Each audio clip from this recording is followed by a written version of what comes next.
시골에 살고 있는 한 어머니에게 아들과 딸이 하나 있었습니다. 이 둘 다 출가하여서 이제 도시에서 살아가고 있었는데요. 오랜만에 이 어머니가 자식들의 집을 한 번씩 들러보기로 하여서 길을 나섰습니다. 먼저 딸의 집으로 갔지요. 딸과 사이가 어머니를 많이 반겨주면서 많은 맛있는 음식들과 또 두런두런 이런저런 얘기를 나누었습니다. 날이 저물고 다음날 아침 어머니가 일찍 일어나 보니 깜짝 놀란 일을 하나 보게 되었습니다.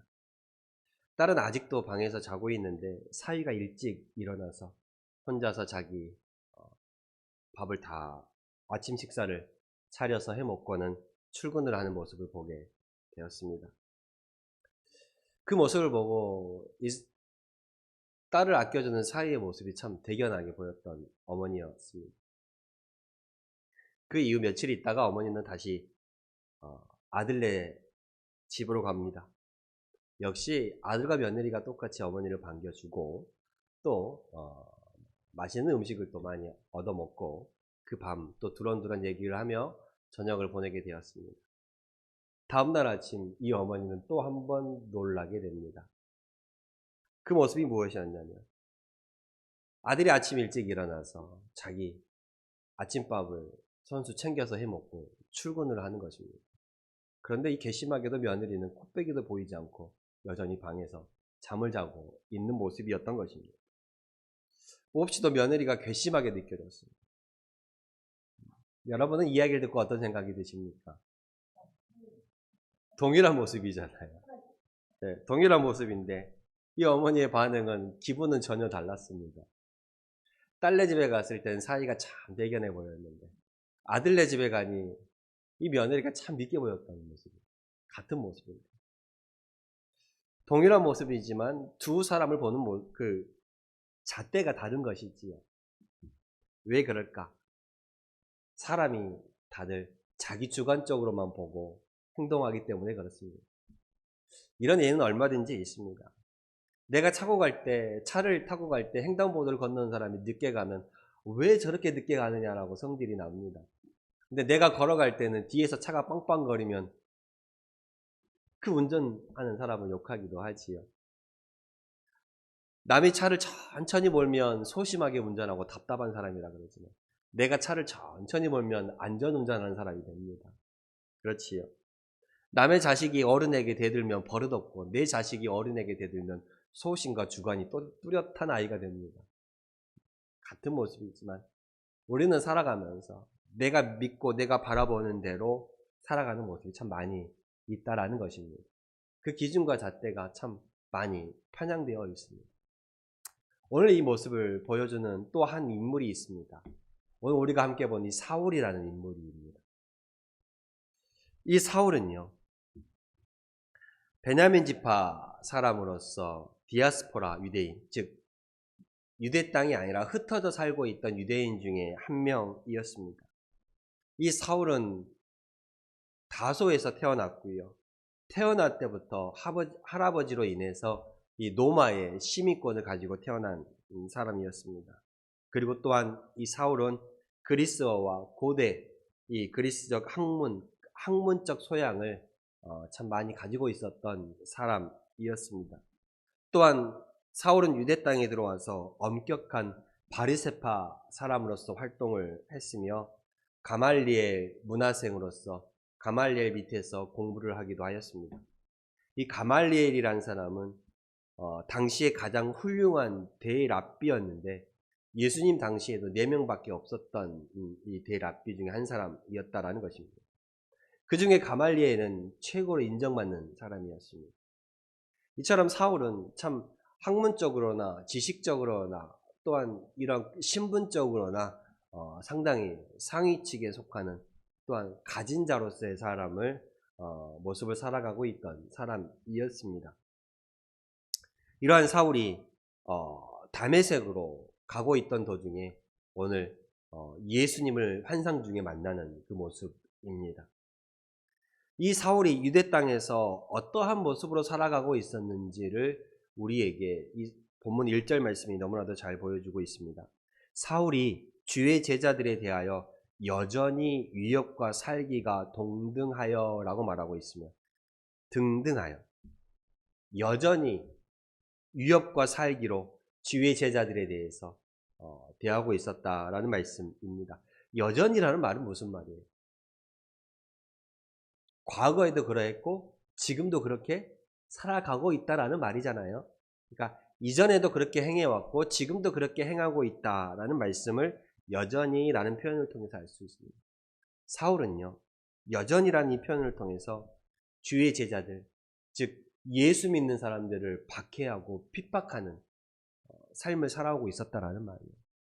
예수를 믿고 예수를 따르는 사람들을 잡아다가 감옥에 가두고 핍박하는 그 삶을 살아오고 있었습니다. 왜 그러한 삶을 살아가고 있었을까? 왜냐하면 사울은 예수를 이단으로 평가했어요.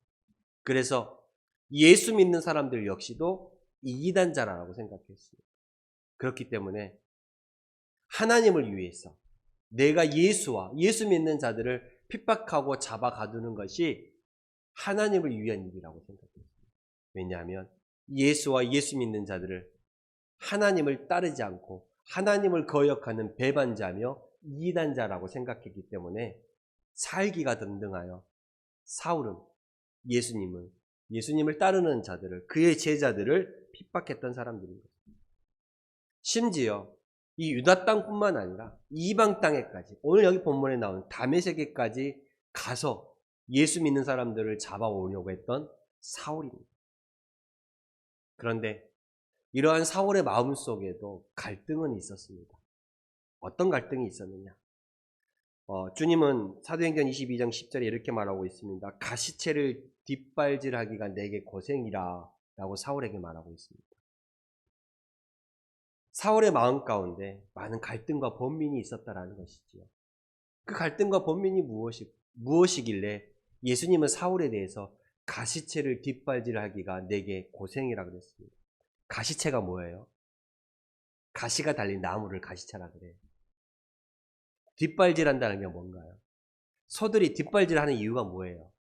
소들이 뒷발질하는 이유는, 소나 말이 뒷발질하는 이유는 보통 자신을 보호하기 위해서 뒷발질하고 또는 자신의 해하려는 자들을 공격하기 위해서 뒷발질하잖아요. 그래서 소를 키우는 사람들은 소 뒷발질에 당한 사람들이 있어요. 많습니다. 잘못하면 진짜 큰 위험을 당합니다. 그러니까 뒷발질이 참 위험해요. 근데 가시체를 뒷발질하면 누가 손해예요? 뒷발질 했는데 가시가 달린 나무를 자기가 계속 뒷발질하는 생각해봐요. 자기만 손해인가요? 자기만 고통인가요? 그러니까 사울에 대하여 예수님이 가시체를 뒷발질하기가 내게 고생이라 라는 표현을 쓰는 거예요. 사울은 여전히 예수 믿는 사람들을 핍박하고 박해하며 감옥에 보내는 그 삶을 살아가고 있었는데 그것이 자기에게 가시체를 뒷발질하는 행위였다라고 말하고 있습니다. 왜 그럴까? 마음에 번민이 있었어. 어떤 번민이 있었느냐?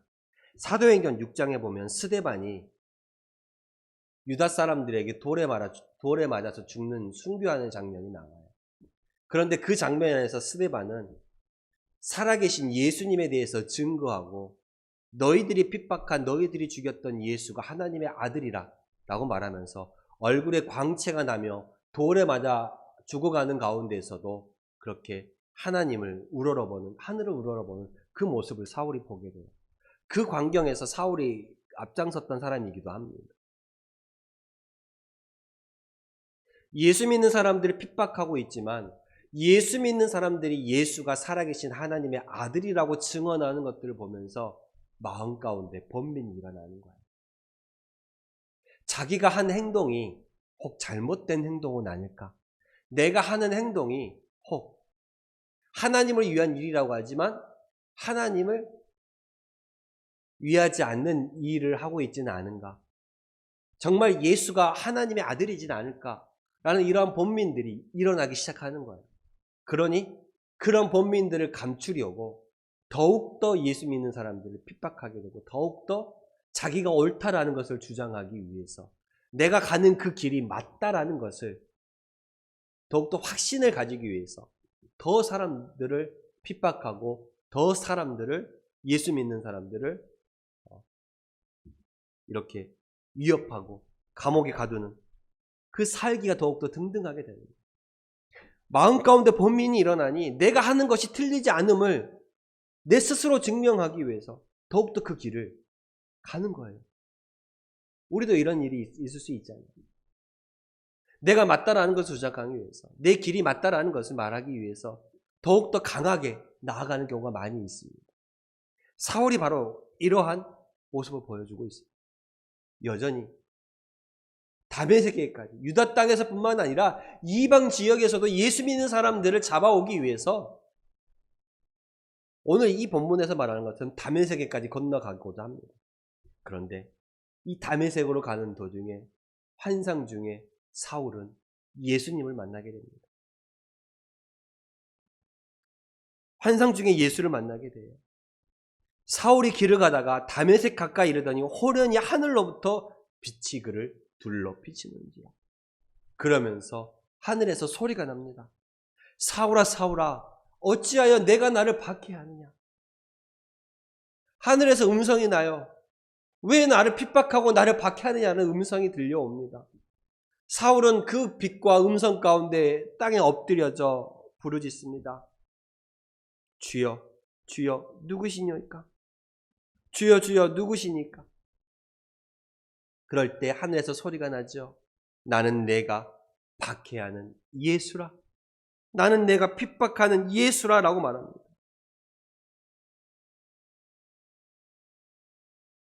사울은 이 순간 깨닫습니다. 아, 내가 지금까지 했던 그 행동들이, 하나님을 위한다라고 나섰던 그 모습들이, 모든 시간들이 다 잘못된 것들이었구나. 예수님은 하나님의 이단자가 아니라 하나님의 아들이었구나 라는 것을 깨닫게 되는 거예요. 지금까지 자신이 핍박했던 사람들이 오히려 하나님의 아들을 전하는 그 사람들이 정말 진리로 나아가는 사람들이었다는 것을 이 순간 깨닫게 됩니다. 깨닫게 됩니다. 살기가 등등하여 예수 믿는 사람들을 핍박했던 그 사울에게 예수님이 나타나셔서 사울아 사울아 내가 어찌 나를 핍박하느냐. 주여 누구시니까? 내가 핍박하는 예수라. 다메섹으로 예수 믿는 자들을, 제자들을 핍박하러 잡아러 가는 그 와중 가운데 하늘에서 빛이 나고 음성이 들려 예수님을 사울이 만나게 되는 것입니다. 지금까지 자신이 행했던 그 모든 일들, 혹여 지금 가슴 속에서 일어나고 있었던 많은 갈등과 근심과 염려들이 진실로 판가름나는 순간들이었던 것이죠. 자기가 하는 행동들이 다 잘못된 행동임을 깨닫게 됩니다. 자기가 보았던 것이 내가 주관적으로 보았던 것이구나. 내가 보고 싶은 대로 보았던 것이구나 라는 것을 깨닫게 되는 것이죠.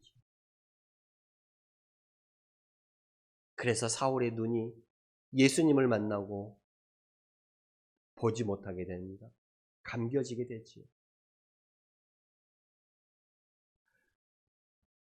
7절에 같이 가던 사람들은 소리만 듣고 아무것도 보지 못하여 말을 못하고 서 있더라. 사울이 땅에서 일어나 눈을 떴으나 아무것도 보지 못하고 사람의 손에 끌려 다메섹으로 들어가서 예수님을 만나고 사울의 눈이 어두워졌습니다. 사울이 앞을 못 보게 돼요. 지금까지는 예수 믿는 사람들을 핍박하기 위해서 앞장서서 나아가던 사울이었으나 이제는 앞을 보지 못하고 소경이 되니 누군가의 손에 이끌려 나아가는 신세가 되고 만 것입니다. 끌려다니는 신세가 된 것이죠. 따라가는 신세가 된 것이죠. 앞장서서 핍박했던 그가 이제는 누구의 손을 의지하지 않고는 나아갈 수 없는 소경이 되어버렸습니다. 이 사울이 사람들의 손에 이끌려 다메섹으로 가게 되고 그 다메섹에서 직가라 하는 거리에 있는 유다의 집에 머물게 됩니다. 그때에 다메섹에 있는 아나니아에게 하나님께서 또 환상 중에 나타납니다. 아나니아야, 아나니아야. 일어나서 직가라 하는 거리에 유다의 집으로 가라. 거기에 사울이 있을 것이라. 그 사람이 기도하는 중이니 그에게 안수하여 그를 다시 보게 하라라고 말합니다. 아나니아는 하나님의 음성을 듣고 하나님 앞에 항변합니다. 하나님, 내가 그 사람의 소문을 들었습니다. 내가 그 사람의 소문을 듣니 그 사람이 예루살렘에서 예수 믿는 사람들을 핍박하고 예수 믿는 사람을 잡아 가두는 사람이었습니다. 지금도 다메섹에 온 그의 발걸음이 예수 믿는 사람들을 잡아가려고 왔는데 나보고 그 사람을 만나라고 하십니까? 그 사람을 다시 보게 하라고 하십니까? 라고 말하지. 그때 예수님께서 아나니아에게 말합니다. 이 사람은 내가 이방인들과 임금들과 이스라엘 자손들에게 나의 영광을 위하여 나의 이름을 전하기 위하여 택한 나의 그릇이라 라고 말합니다. 하나님이 택한 하나님의 이름을 전하기 위한 택한 사람으로 내가 그를 불렀다라고 말을 하는 거예요. 이 음성을 듣고 아나니아가 유다라는 집에 가서 식음을 전폐하며 기도하고 있는 사울을 보고 사울에게 이렇게 말합니다. 사울아, 주 곧 내가 오는 길에서 나타나셨던 예수께서 나를 너에게 보내어 너로 다시 보게 하고 성령으로 충만하게 한다라고 말하고 있습니다. 아나니아가 사울에게 기도하며 안수하니 사울의 눈에서 비늘 같은 것이 벗어져서 보지 못하게 됐던 눈이 다시 보게 됩니다. 그 자리에서 사울은 세례를 받고 음식을 다시 먹으며 강건해졌다라고 오늘 본문에 말하고 있습니다. 예수님을 만나고 그 눈이 어두워졌습니다, 여러분. 지금까지 자신이 보아왔던, 자신이 진리라고 믿었던, 자신이 진실이라고 믿었던 것이 전부 거짓이었던 거예요. 예수님이 이단자이며 예수님이 하나님을 거역하는 자라고 믿었고 그를 따르는 사람들이 하나님을 거역하는 자라고 믿었는데 그것이 사실이 아니었던 것이죠. 자기가 믿었고 보았던 것이 전부 진실이 아니라 거짓이 되어버렸습니다. 진실이라 믿었던 것이 거짓이 되었고 거짓이라 믿었던 것이 진실이 되었던 순간입니다.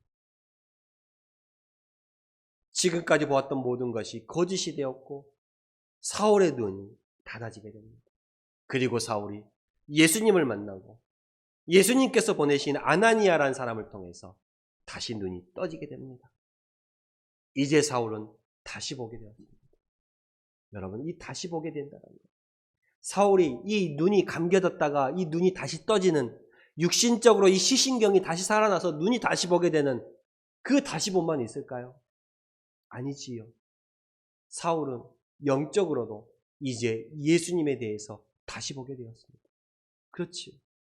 지금까지 하나님을 위한 일이라고 생각했던 것이 내가 주관적으로 내 생각으로 바라보았던 것이구나. 내가 잘못된 길을 걸어가고 있었구나.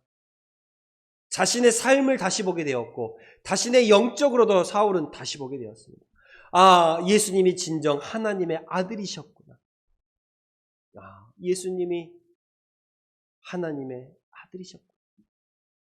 사울은 그의 삶에 살아왔던 방향을 다시 보게 됩니다. 돌이키게 되지요. 그래서 사울은요, 부활의 그 주님이 죽으시고 부활하셨다는 그 사실을 다시 한번 깨닫게 되고 믿게 되고 사람들이 주의 제자들이 전하는 그 사실이 진리였음을 깨닫게 되는 것입니다. 그래서 사울은 그의 생명을 다하여서 이제는 예수를 핍박하는 자가 아니라 예수 그리스도의 이름을 전하는 자로 그의 삶을 바치게 됩니다.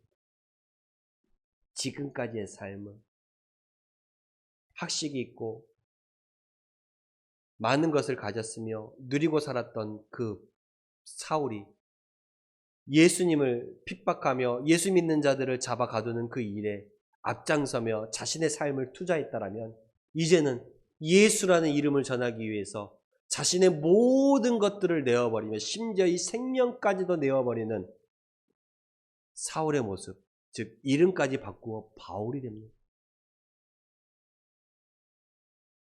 그의 삶이 바뀌게 되는 것이죠.